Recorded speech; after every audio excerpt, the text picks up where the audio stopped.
I'm talking with Joyce Knowlton today of Sawyer County Public Health. Good morning. Good morning. So, National Night Out, that's coming up here pretty quick, and you have some comments about that.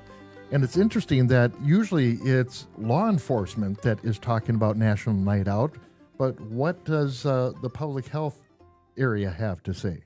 Well, in public health, we actually have a public health emergency preparedness section. Okay. And as part of that, we work with Sawyer County Emergency Management to make sure things run smoothly in the county and that we have plans in place for most types of disasters that you can think of that would happen here.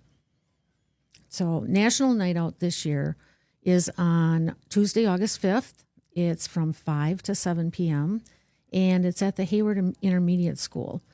If people have never been there before, this is for kids, and there will be, any kind of responding unit there. So there will be a lot of police cars, there will be ambulances, fire trucks. I think they're going to bring in a helicopter, but then there's all kinds of games and activities.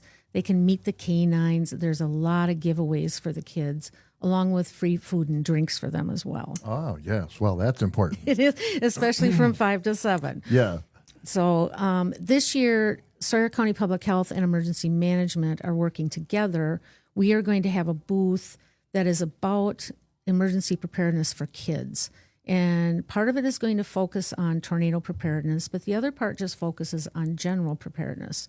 So we will have things like a small backpack to give them, along with an activity book, a coloring book, a flashlight, and other things that kids can use to help stay safe. So let's say they're going down in the basement for a tornado. Yeah, right. So they'll understand why they're down there. The whole idea is for them to be prepared and not scared. Yeah. And so really that starts with educating them and letting them know that they're not the only ones, that this is what we do, and that there's really nothing to be afraid of as long as you're prepared. So we're out in a rural area, you know, and we have in town in Hayward, we have sirens that are going off, and people in town can say, oh, geez, there must be something going on. We should probably go downstairs. Yes.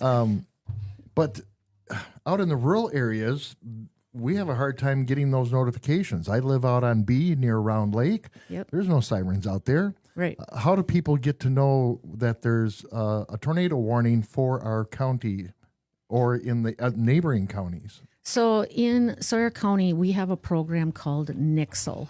It's N as in Nancy, IXLE. And this is a Sawyer County alerting system. You can sign up 2 different ways. The first way is you just, on your phone, text your zip code to 888-777. You just text your zip code and you're signed up for NIXL. Oh, okay. So it's not a regular phone number. It's a shortcut number. Right.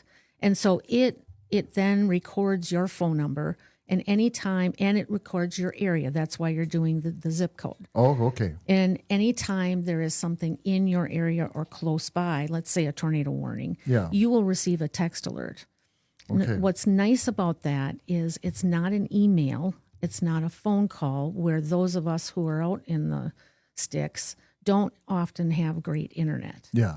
But a lot of us can still receive a text. Yep. You can go online to nixle.com/register.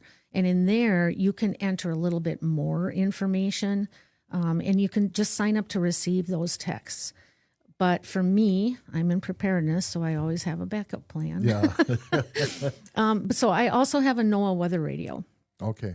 And I really love that thing, mainly because if it's something in the middle of the night, I am going to get that alert on that radio, and it alerts very loudly. Yes. So it wakes me up from my sleep. It's going to wake you up. Where my text is not going to. Yeah. So that's my backup plan, and it's going to work in any area of the county. It doesn't matter what type of internet access you have. It doesn't run off of internet. It's running off of radio waves. Yeah. Yeah. So you will be able to get that alert. I think it's good to have that backup plan just so that, let's say you forget your phone, you lose your phone, Yeah. Yeah. So both of those ways are really good. The third thing I just want to mention really quick is if you are electricity dependent. So if you have oxygen, you have a feeding tube, you have something that medically you really need to have electricity. Sure.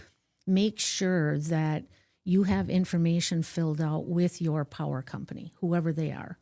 Most power companies send out a notice every year and say, if you have this, then fill this out and send it to us.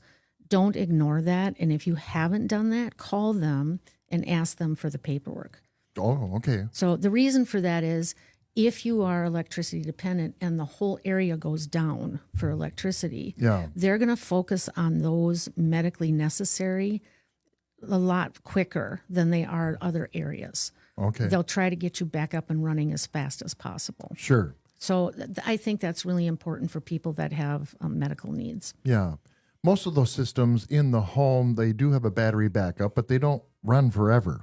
And, No, and we found all this out during the winter storm a few years ago with that ice. Yeah. The main problem that our residents had was those who were on oxygen were running out because they can't use that concentrator.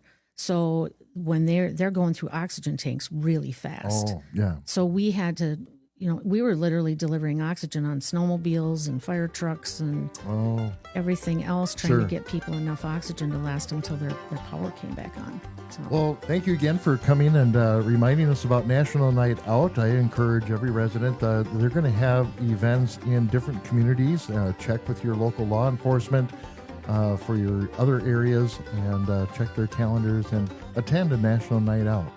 Thank you, Joyce, for coming in. We appreciate it. You're welcome. You've been listening to The Morning Buzz on Mornings with Pat Kreitlow. Take your favorite WBZH shows with you on the go by downloading the Civic Media app in the Apple or Google Play stores. Coming up after local news and information, my colleague Pat Kreitlow returns. I'm Mark Lundeen, and I'll be back with more Hayward area information tomorrow morning. It's 8:59.